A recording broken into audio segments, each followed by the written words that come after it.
ต้นมะละกอด้วยสวัสดีครับวันนี้ครอบครัวหันษาสามซ่านะครับจ้าสามนะครับก็วันนี้จะพามาดูเรือยาววัดทะเลน้อยหรือวัดราชบัลลังก์นะครับลำที่เราเห็นอยู่ลำนี้คือท้ายเรือของเรือราชบัลลังก์นะครับเดี๋ยวเราจะไปตรงด้านหน้าเรือก่อนนะครับบรรยากาศถ้าเป็นกลางคืนตอนเย็นนี่คงจะวางเวงน่าดูครับเดี๋ยวเราจะมานับกระทงเรือก่อนนะครับเดี๋ยวเราดูด้วยครับว่ามัน เป็นยังไงนะครับพามาดูเรือครับลำนี้ครับราชบัลลังก์ก็เรือเก่าแก่ของวัดนี้นะครับนี่ครับวัดราชบัลลังก์เรือราชบัลลังก์นะครับ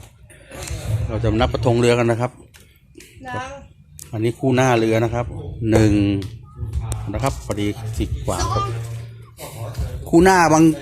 บางลำก็นั่งได้นะครับบางลำก็ไม่นั่งครับเขากลัวหมอนน้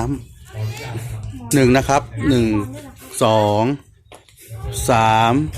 4 5 6 7 8 9 10 11 12 13 14 15 16 17กระทงนะครับแต่บางกระทงก็นั่งคู่ได้ผมไม่มั่นใจว่าลำนี้เดี่ยวหน้าเดี่ยวหลังเท่าไหร่นะครับเมื่อกี้เหมือนใครเขาอย่างเงี้ยเรื่องที่โดนนี่พ่อไปรู้ว่าที่เจออะไรครับเจออะไรครับเปลือกหอยครับวันนี้นะครับพาทีมาดูเรือครับส่วนลำถัดไปนะครับคือพระเจ้าตากหรือพรพระเจ้าตากครับเป็นเรือที่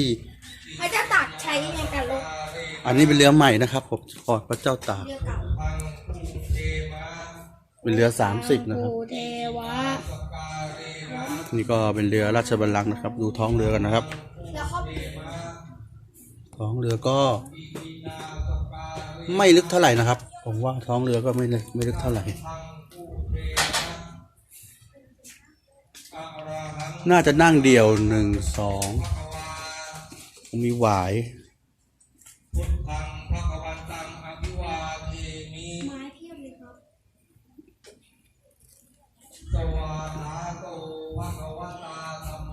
รู้สึกท้องจะแบนเลยครับเรือลำนี้ครับเรือราชบัลลังก์ท้องแบนนี่โหใช้ได้เลยครับถ้าหุบซะหน่อยจะวิ่งหน้าดูปกติก็ลำนี้ก็ไหลอยู่แล้วนะครับผมเคยเห็นดู